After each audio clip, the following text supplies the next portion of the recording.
Selamat pagi pemirsa, apa kabar Anda di pagi hari ini? Senang sekali saya Graciela Taime dapat menjumpai Anda dalam Berita Papua. Sejumlah informasi menarik dan teraktual telah berhasil dirangkum tim redaksi kami. Berikut 3 berita utama hari ini.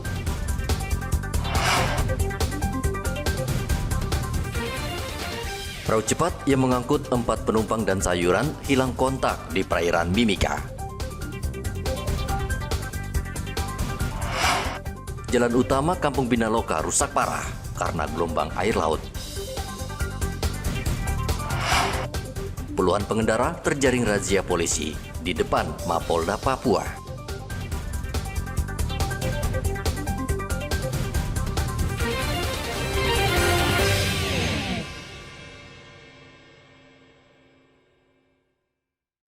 Semangat pagi. Pagi, luar biasa. Perahu cepat bermuatan sayur dan 4 penumpang hilang kontak saat menuju Kabupaten Asmat pada hari Senin. Perahu cepat yang berangkat dari Pelabuhan Pomako seharusnya sudah tiba dalam 4 jam di Pelabuhan Asmat. Karena tidak kunjung tiba, keluarga penumpang melapor ke tim SAR. Longboat, ulangi speed 40 PK, triple engine dari Timika menuju ke Asmat yang memuat sayur. Tim dari Asmat melakukan pencarian dari Asmat sampai ke Pulau 3 dan dari Timika melanjutkan sampai ke Pulau 3. Tim SAR bergerak cepat dan langsung mengerahkan 2 kapal untuk mencari perahu cepat yang hilang.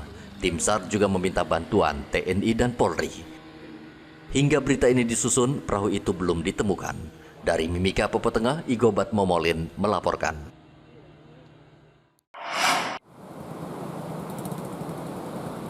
Saat ini cuaca buruk tengah melanda perairan selatan Papua. Ketinggian ombak mencapai 2 meter lebih, disertai hujan dan angin kencang. Dampak cuaca buruk tersebut menyebabkan jalan utama di Kampung Binaloka rusak parah akibat tergerus air pasang. Padahal jalan tersebut baru diaspal 2 bulan lalu.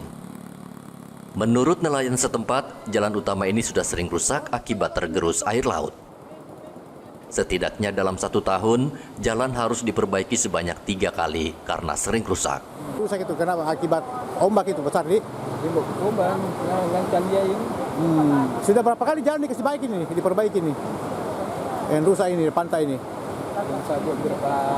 Sudah sering ya? Sering. Ini baru kerja ini. Oh, baru kerja lagi nih, diperbaiki lagi? Rusak lagi. Itu karena ombak itu kan? Ombak. Jalan utama ini merupakan jalan penting bagi nelayan di perkampungan Binaloka untuk mengangkut hasil laut untuk dijual ke pasar. Namun jika jalan rusak, tentu menghambat kegiatan mereka. Nelayan mendesak pemerintah segera memperbaiki jalan agar tidak semakin parah dan sulit dilalui. Muhammad Ridwan melaporkan dari Merauke, Papua Selatan.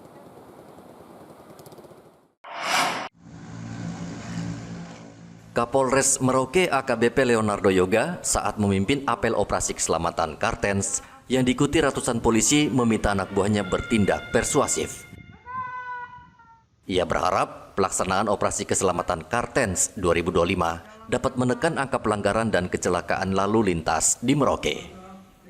Sementara itu, puluhan kendaraan terjaring dalam razia kendaraan yang digelar di depan Mapolda Papua Selasa kemarin.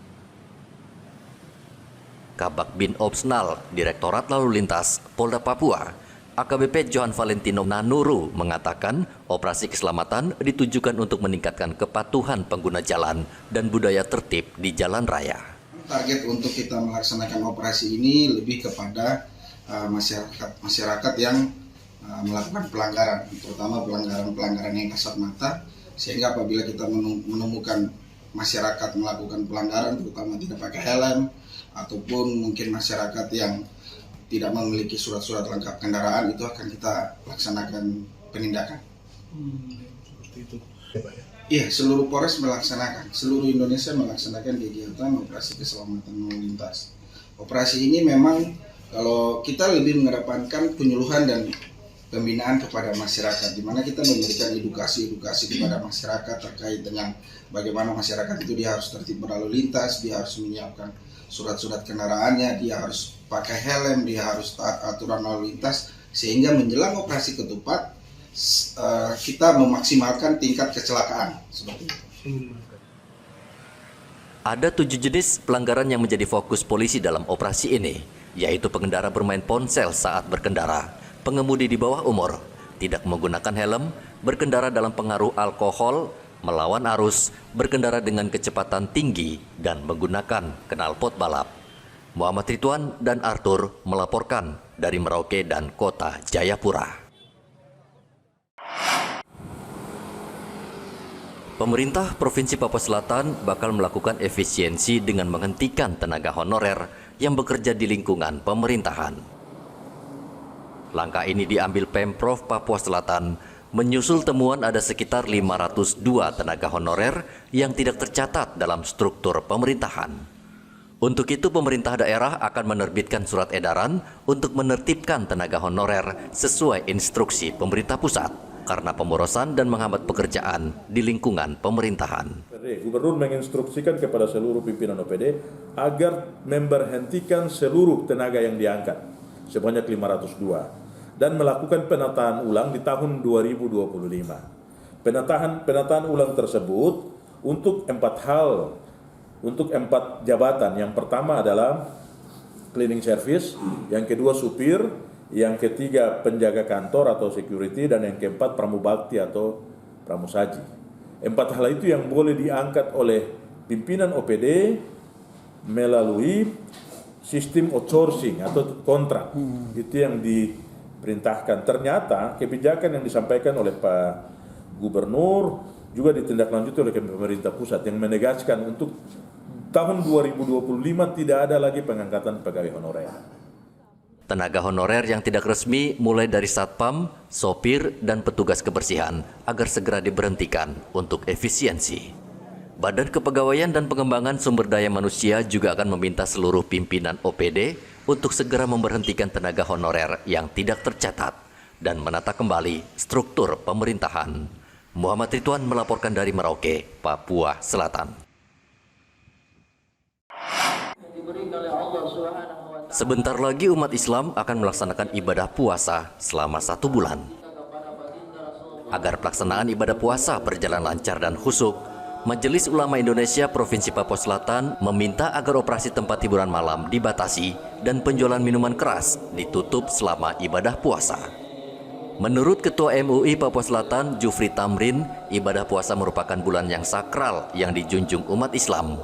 Ia berharap langkah konkret pemerintah membatasi operasional tempat hiburan malam. Tentunya bulan suci ini hendaknya kita betul-betul merawat dan menjaganya dengan baik, sehingga hal-hal yang bisa menjadi halangan untuk kita mendapatkan hal yang terbaik di sisi Allah Subhanahu wa taala hendaknya kita jauhi. Mungkin misalnya seperti penjualan-penjualan miras atau pelaku-pelaku klub-klub malam bisa ditanggalkan, ya mungkin sesaat pada saat kita berhadapan dengan bulan suci Ramadan. Karena sejatinya di saat bulan suci Ramadan tiba, maka kita juga betul-betul harus mensucikan diri kita kepada Allah Subhanahu wa taala sehingga kita bisa beribadah dengan baik.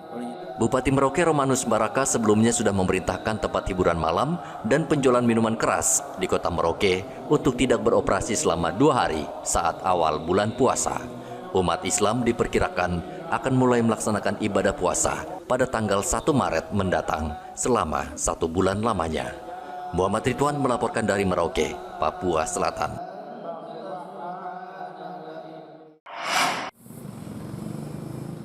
Kementerian Kesehatan pada hari Senin resmi meluncurkan pemeriksaan kesehatan secara gratis yang berlangsung secara serentak di seluruh Indonesia. Di Merauke, Papua Selatan, program tes kesehatan gratis ini belum mendapat respon positif dari masyarakat. Di Puskesmas Samkai, Merauke, belum terlihat antrean warga untuk memanfaatkan program ini dengan mengecek kesehatan mereka. Hanya ada beberapa orang, salah satunya adalah John. Ia berterima kasih kepada pemerintah karena tes kesehatan gratis ini sangat membantu warga yang tidak mampu seperti dirinya. Menurut saya pribadi ya, itu saya sangat senang ya, dan saya merasa itu program yang bagus karena itu bagaimana untuk mensejahterakan masyarakat. Jadi saya pikir itu bagian daripada peningkatan derajat kesehatan masyarakat ke depan. Masyarakat tidak perlu lagi mencari pelayanan, karena dia kalau masyarakat mencari pelayanan sudah barang tentu nanti dia berpikir tentang masalah biaya, tetapi dengan adanya pelayanan gratis dia akan dengan bersenang hati dia akan datang ke tempat-tempat pelayanan kesehatan. John dan warga lainnya berharap pemeriksaan kesehatan secara gratis ini tidak hanya sebatas pemeriksaan saja, namun juga dilanjutkan dengan pengobatan dan pemberian obat gratis. Salah satu syarat untuk memeriksa kesehatan secara gratis antara lain harus menjadi anggota BPJS, mendaftarkan diri melalui aplikasi Satu Sehat, serta mendatangi fasilitas kesehatan yang bermitra dengan BPJS Kesehatan. Muhammad Ridwan melaporkan dari Merauke, Papua Selatan.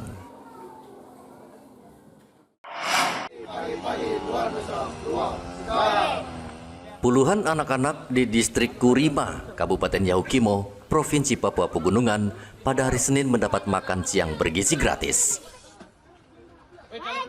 Satuan Tugas Pengamanan Perbatasan RI Papua New Guinea sengaja memberikan makan siang gratis dalam rangka mendukung program Presiden.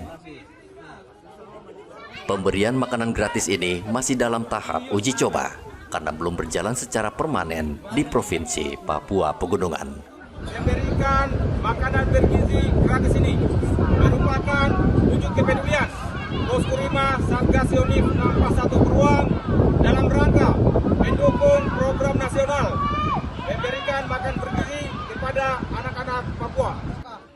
Letnan 1 Arsini menambahkan kehadiran TNI di wilayah pedalaman Papua bukan hanya menjaga stabilitas keamanan, namun juga untuk membantu masyarakat setempat dalam memenuhi kebutuhan dasar, terutama pangan dan kesehatan. Diketahui distrik Kurima, Kabupaten Yahukimo, Provinsi Papua Pegunungan merupakan salah satu distrik terjauh. Untuk menempuh daerah tersebut harus menggunakan transportasi udara. Dari Yahukimo, Papua Pegunungan, Hendra melaporkan.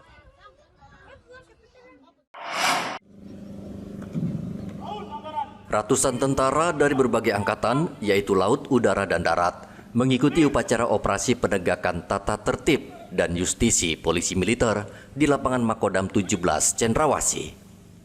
Operasi yang melibatkan 400 personel gabungan dari 3 matra bertujuan untuk menjaga amanat yang sudah diberikan negara kepada TNI agar kekuatan yang dimilikinya tidak disalahgunakan untuk kepentingan di luar tugas pertahanan negara.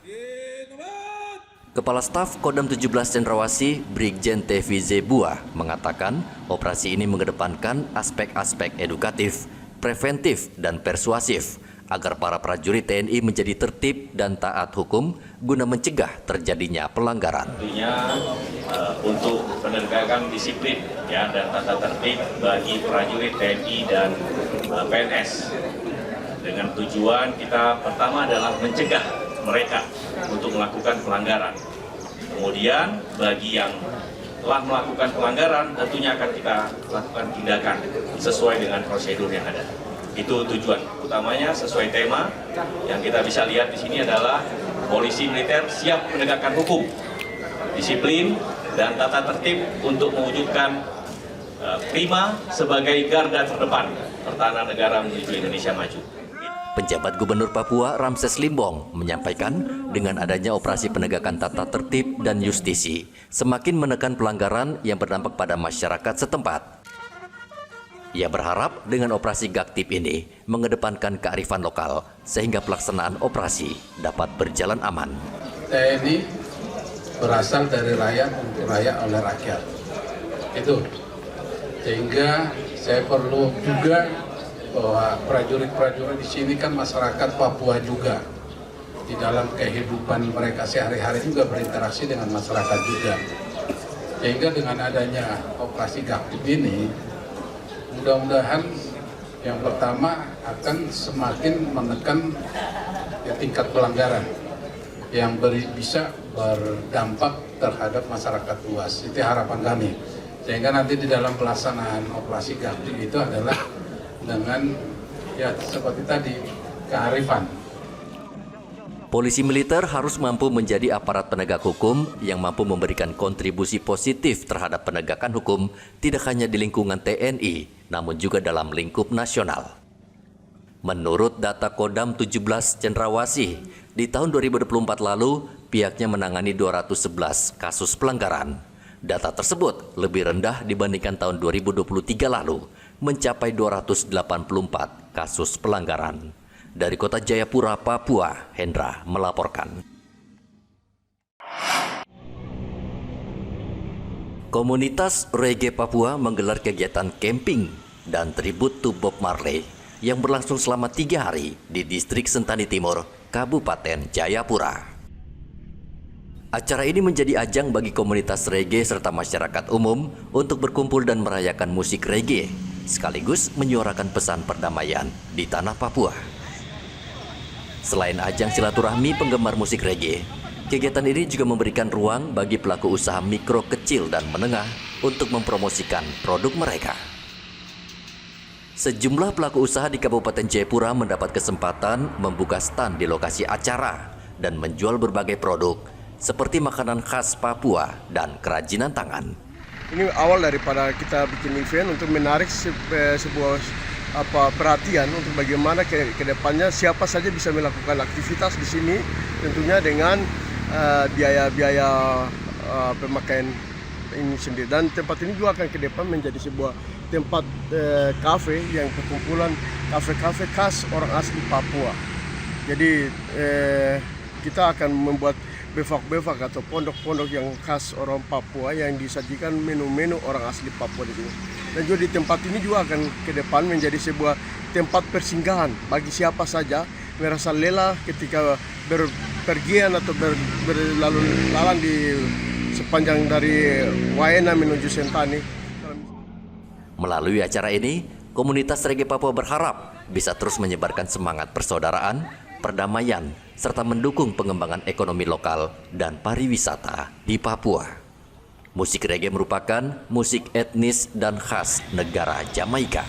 Musik ini mendunia karena menyuarakan kemanusiaan dan perdamaian.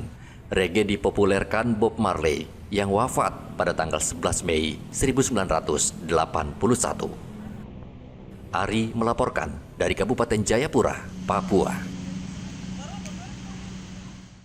Pemirsa, informasi tadi sekaligus mengakhiri jumpa kita dalam Berita Papua. Saya Gracila Taime, mewakili tim kerabat kerja yang bertugas menyampaikan terima kasih, selamat beraktivitas, sampai jumpa. Wanyambe.